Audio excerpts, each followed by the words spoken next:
serta tidak meninggalkan perbuatan tangannya. Amin. Kasih karunia dan damai sejahtera turun atas saudara-saudara dari Allah Bapa, Tuhan Yesus Kristus, dan dari Roh Kudus.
Sebab demikianlah diperintahkan raja tentang dia, tetapi Mordekai tidak berlutut dan tidak sujud. Maka para pegawai raja yang di pintu gerbang istana raja berkata kepada Mordekai, "Mengapa engkau melanggar perintah raja?" Setelah mereka menegur dia berhari-hari dengan tidak mendengarkannya juga, maka hal itu diberitahukan mereka kepada Haman untuk melihat apakah sikap Mordekai itu dapat tetap, sebab ia telah menceritakan kepada mereka bahwa ia orang Yahudi. Ketika Haman melihat bahwa Mordekai tidak berlutut dan sujud kepadanya, maka sangat panaslah hati Haman. Tetapi dia menganggap dirinya terlalu hina untuk membunuh hanya Mordekai saja, karena orang telah memberitahukan kepadanya kebangsaan Mordekai itu. Jadi Haman mencari dia, mengingatkan semua orang Yahudi, yakni bangsa Mordekai itu, di seluruh kerajaan Ahasuerus. Dalam bulan pertama, yaitu bulan Nisan, dalam tahun yang ke-12 sama Raja Ahasuerus, orang membuang pur, yakni undi di depan Haman, hari demi hari dan bulan demi bulan, sampai jatuh pada bulan yang ke-12, yakni bulan Adar. Maka sembah Haman kepada Raja Ahasuerus, ada suatu bangsa yang hidup tercerai-berai, dan terasing di antara bangsa-bangsa di dalam seluruh daerah kerajaan Tuanku, dan hukum mereka berlainan dengan hukum segala bangsa, dan hukum raja tidak dilakukan mereka, sehingga tidak patut bagi raja membiarkan mereka leluasa. Jikalau baik pada pandangan pemandangan raja, hendaklah dikeluarkan surat titah untuk membinasakan mereka. Maka hamba akan menimbang perak 10.000 talenta dan menyerahkannya ke tangan para pejabat yang bersangkutan, supaya mereka memusnahkannya ke dalam perbendaharaan raja. Maka raja mencabut cincin mantelainya dari jarinya, lalu diserahkannya kepada Haman bin Hammedatha, orang Agag, seluruh orang Yahudi itu. Kemudian kita raja kepada Haman, perak itu terserah kepadamu juga bangsa itu, untuk kau perlakukan seperti yang kau anggap baik.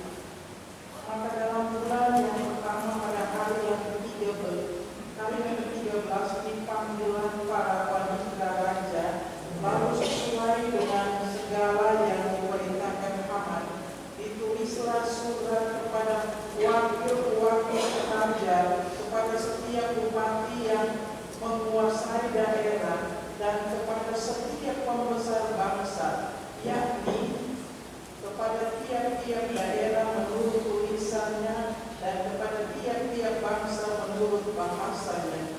Surat itu ditulis atas nama Raja Ahasuerus dan dimaterai dengan cincin materai raja.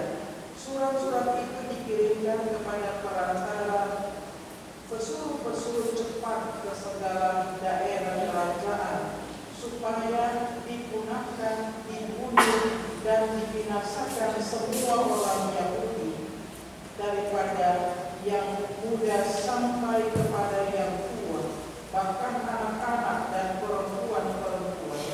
Pada satu hari juga, pada tanggal 13 bulan yang ke-12, yakni bulan Adar, dan supaya dirampas harta milik mereka.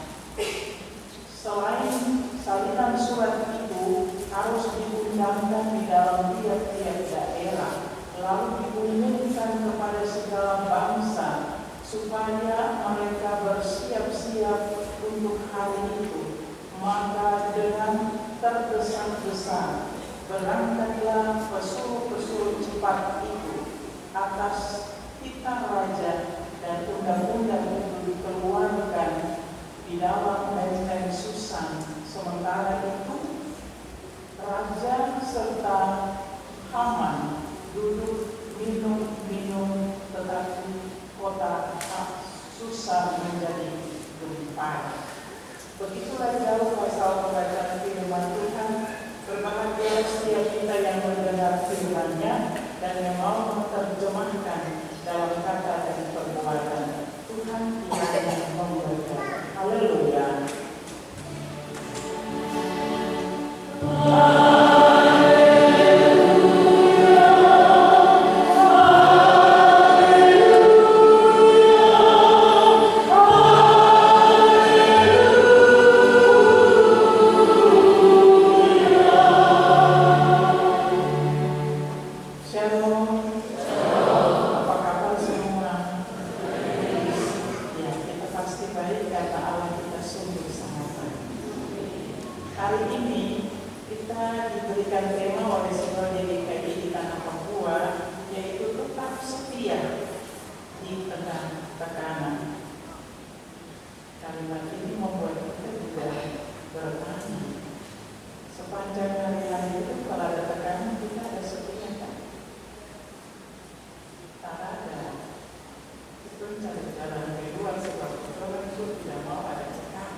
Dalam materi khotbah perlu kita ketahui bersama siapa itu sebenarnya Haman. Haman adalah putra dari keturunan Hamedata. Dia adalah wasir atau perdana menteri atau pejabat tertinggi setelah raja di kekaisaran Persia. Posisi ini memiliki wewenang untuk mengeluarkan keputusan atas nama raja. Berarti kata orang Haman naik daun yang sampai 9 tahun. Haman sepertinya dendam kepada orang-orang Yahudi, terlebih kepada Mordekai, sebab seorang perdana menteri seperti Haman, kalau ia lewat di pelataran istana, pegawai siapapun dia harus sujud, berlutut dan menyembah. Tapi hal ini tidak dilakukan oleh Mordekai. Kenapa? Mordekai punya prinsip iman yang sangat luar biasa. Karena telah ditetapkan di dalam hukum Taurat oleh Allah, bahwa hanya kepada Allah saja ia patut menyembah. Oleh sebab itu, ia tidak akan pernah berlutut sujud menyembah kepada Haman, sekalipun ia adalah orang kedua dari Raja Ahasuerus. Bukan sampai di situ saja. Persoalan identitas Mordekai diceritakan kepada pegawai istana, sehingga pegawai istana pernah menegur dia untuk dia harus sujud menyembah kepada Haman. Tapi tadi dia prinsip iman lebih penting dari berlutut kepada Haman. Karena para pegawai sudah menyatakan dan menegur dan meminta kepada Haman untuk berlutut untuk Haman, tapi mereka tidak mau melaksanakan. Sehingga hal itu disampaikan para pegawai istana itu kepada Haman. Dan Haman mencari celah di mana mau melihat secara baik bahwa betul Mordekai tidak sujud menyembah kepadanya. Dan itulah sebabnya dia coba melewati gerbang istana dan memang dia dapat bahwa Haman Mordekai tidak sama sekali berlutut untuk menyembah dia. Bapak Ibu, saudara-saudara, sebagai seorang Perdana Menteri yang arogan, yang sombong, yang menuntut hormat dari semua orang, dia menjadi panas hati. Sebab Mordekai sama sekali tidak menunjukkan sikap itu yang hormat kepada Haman. Dia mencari cara bagi Haman, kalau Mordekai orang Yahudi hanya satu orang, dia bunuh. Itu bukan Haman namanya. Dia mau seluruh orang Yahudi yang ada ditawan di kerajaan Persia harus dimusnahkan. Dan hal itu membuat Haman menghadap raja untuk menyampaikan maksud memusnahkan bangsa Yahudi dari kekaisaran Persia itu.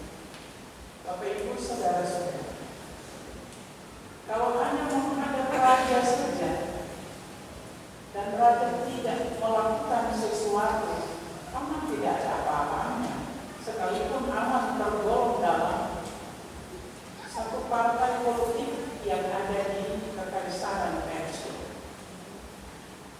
Tetapi dengan laporan itu kepada Raja Ahasuerus, Haman mendapat dukungan dengan bagaimana Raja Ahasuerus mencabut cincin materai dari jarinya dan menyerahkan kepada Haman. Cincin itu sangat bermakna dan bernilai tinggi. Dan dengan cincin yang demikian, Haman seakan-akan terbang untuk melaksanakan hukuman bagi orang-orang itu. Sebab dengan cincin itu ketika surat ditulis dan diberi tanda tangan dan dicap cincin materai raja, tidak ada seorang pun yang dapat melanggarnya. Semua keputusan itu harus dilakukan. Haman melakukan itu seakan-akan tidak ada cara lain dari Mordekai untuk menghindari itu. Tapi kalau kita baca terus di sana, Bapak Ibu Saudara, kita menemukan bahwa Mordekai mengoyakkan pakaian dan dia mengenakan pakaian Haman. Itu tanda perkabungan besar bagi dirinya, bagi Esther sang ratu, tetapi juga bagi seluruh bangsa Yahudi. Haman menggunakan strategi yang cukup luar biasa dengan memerintahkan para pejabat-pejabat, para bupati, dan ia memerintahkan kepada pesuruh-pesuruh yang geraknya cepat supaya surat itu tiba ke tangan para bupati dan bupati meneruskan itu untuk mencari di mana posisi orang-orang Yahudi. Dan isi surat itu bukan sekedar mengetahui, tetapi lebih lanjut dikatakan di dalam isi surat itu supaya mereka dibunuh. Bangsa Yahudi, mulai dari yang kecil, anak-anak kecil, kaum perempuan sampai kepada laki-laki. Tapi bukan hanya membunuh. Setelah membunuh harus merampas semua harta bangsa Yahudi. Sementara Raja Ahasuerus, dia sebenarnya tidak sepakat. Karena dia tidak mau melakukan persoalan membunuh. Tapi Haman sudah luar biasa. Dia mempengaruhi hati raja sehingga dengan seenaknya saja pura-pura duduk minum di Susa. Dan kita tahu di Susa Ester mendiami kota Susa itu sebagai raja. Kalau kita baca di pasal 4, kita temukan di sana apa reaksi Ester. Ester bereaksi untuk menyampaikan pakaian kepada Mordekai supaya Mordekai jangan mengenakan kain kafan. Selayaknya lah Mordekai harus mengenakan pakaian yang bebas. Tetapi setelah pakaian itu tiba di tangan Mordekai, Mordekai tidak mengenakan pakaian yang Ester berikan. Sebab bagi Mordekai, menyelamatkan bangsa Yahudi adalah taruhan hidupnya. Sekalipun dia harus mati, tapi bangsa Yahudi, bangsa Israel harus tetap tegak. Karena ini proses Tuhan sampai dia ada di dalam kerajaan Persia. Yang salah satunya dia mencari penyambung liga daripada Allah dengan cara hidupnya di dalam istana. Dan itu disampaikan untuk Ester supaya Ester juga menyadari bahwa kebutuhan bangsa Yahudi lebih daripada segalanya, yaitu tindakan penyelamatan. Dan hal ini membuat sehingga Mordekai tetap pada prinsip hidupnya. Dia tidak mau menjadi orang yang menyembah Haman di dalam hari-hari hidup. Bapak Ibu, saudara-saudara yang diberkati oleh Tuhan. Memang Haman memerintahkan untuk para petugas membuat tiang gantungan setinggi 50 meter.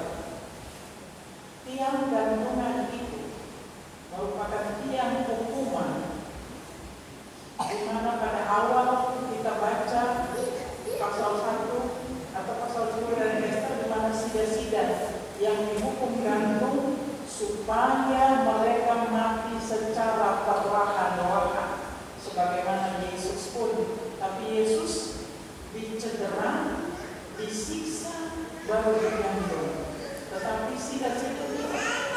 Mereka langsung digantung hidup-hidup, dan mereka akan mengalami proses kematian di tiang gantungan. Dan ini Haman mau supaya Mordekai juga merasakan bagaimana dia disiksa di tiang gantungan dan mengalami kematian di atas tiang gantungan setinggi 50 meter. Ibu bapak, saudara-saudara kekasih, kalau kita membaca kisah selanjutnya, maka Mordekai benar-benar mengoyakkan pakaian yang dipakai dalam istana, dan dipakailah pakaian kafan. Ia mau menderita bersama-sama dengan bangsa Yahudi. Sebab di tengah-tengah penderitaan itu bangsa Yahudi betul harus menyerah dalam sebuah pengakuan bahwa Allah adalah satu-satunya Tuhan dan Juru Selamat. Supaya ketika mereka bebas seperti yang pada waktu pertama dan mereka bebas di Yerusalem, mereka kembali kepada Tuhan, menyembah Tuhan. Dan itu yang Allah mau, supaya mereka tetap menyembah kepada Allah.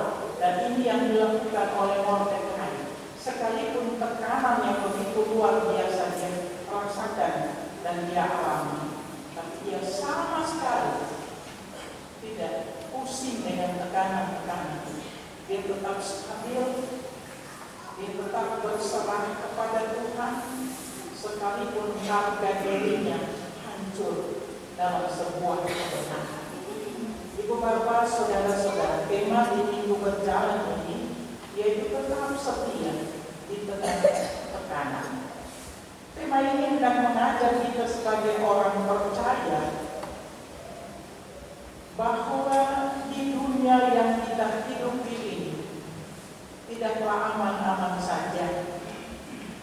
Terkadang ada berita baik dari dalam maupun dari luar.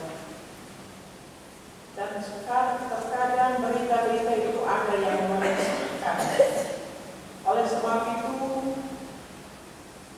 belajar dari Mordekai, sekalipun ia menunjukkan sikap yang tidak menghormati Perdana Menteri Haman, sebab Mordekai sangat menjunjung tinggi kehormatan Allah yang telah ia alami sebagai bangsa Yahudi untuk hidup yang benar dan hidup menyembah Allah saja, dan itulah keputusan ini. Sekalipun telah disiapkan tiang gantungan untuk dihukum, tetapi Mordekai tetap setia pada Allah. Bapak Ibu, tadi saya katakan kita harus belajar dari Mordekai, tapi tidak Esta. Di dunia ini tidak selalu aman-aman. Dulu tahun 90-an kita bisa jalan dari taksi itu sampai pagi ada taksi. Tapi sekarang sudah tidak aman-aman. Takut begal, takut kejahatan yang direncanakan ataupun yang tidak terencana. Dan banyak orang lebih baik menghindari dari hal-hal yang demikian daripada maju korban belum dapat berbuat sesuatu. Itu sebabnya saya bilang di dunia ini tidak aman-aman. Kalau dalam kondisi keadaan yang demikian, kita tidak bisa lari dari bersembunyi di mana. Selain kita berserah kepada Tuhan, meminta kekuatan, meminta pengharapan, dan minta perlindungan dari Allah. Dan Allah kita adalah Allah yang setia, Allah yang selalu memberikan pertolongan kepada setiap di tengah tantangan apapun,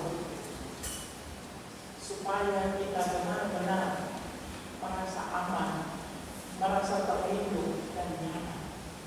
Asalkan kita terus menyerah dan berserah pada Tuhan dalam hari-hari ini. Kalau kita mengalami tekanan, tersinggung dengan sesama, kita unjuk rasa tidak datang dari gereja, tidak datang dalam ibadah-ibadah khusus. Ada seorang ibu bercakap dengan saya. Dia bicara panjang lebar sampai dia bilang, saya pernah ke pendeta, tapi pendeta kasar, marah, dan akhirnya saya tolak ibadah. Saya tolak majelis datang mengunjungi saya menjelang perjamuan kudus. Saya biarkan dia bicara.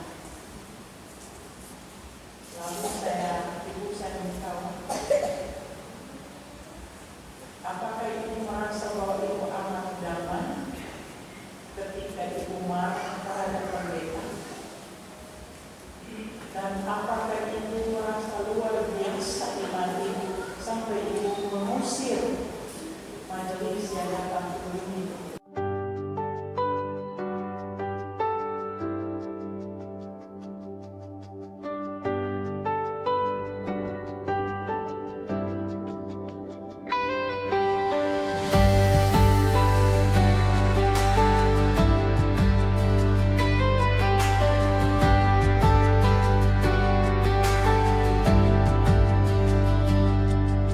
Di balik layar kecil, kami datang pagi ini, bawa kamera, kabel, dan doa. Satu tujuan di hati. Setiap gambar yang lahir, setiap suara yang pergi, biar sederhana di mata, tetap indah di hadapanmu. Kalau lelah mulai datang, kami ingat lagi panggilan. Bukan untuk nama kami, tapi untuk namamu. Multimedia Eva Tamalanu, melayani dengan hati. Multimedia Eva Tamalanu, untuk kemuliaan Tuhan. Kami angkat tangan, kami beri yang terbaik. Multimedia Eva Tamalanu, untuk kemuliaan Tuhan. Saat sunyi di ruang kontrol, saat antrean belum reda, ada senyum di sela kerja, ada sabar yang dijaga. Bukan cuma tampil rapi, bukan cuma cepat selesai. Kami belajar rendah hati, supaya engkau makin dilihat. Kalau lelah mulai datang, kami ingat lagi panggilan. Bukan untuk nama kami, tapi untuk namamu. Multimedia Eva Tamalanu,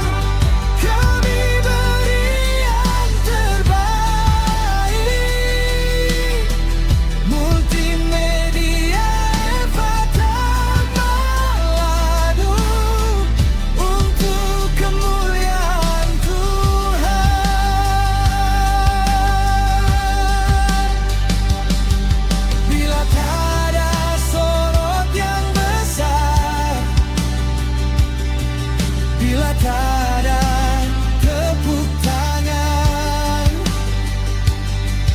kami tetap setia karena Engkau yang utama. Satu tim, satu suara, satu rumah, satu tujuan. Biar hidup kami berkata kemuliaan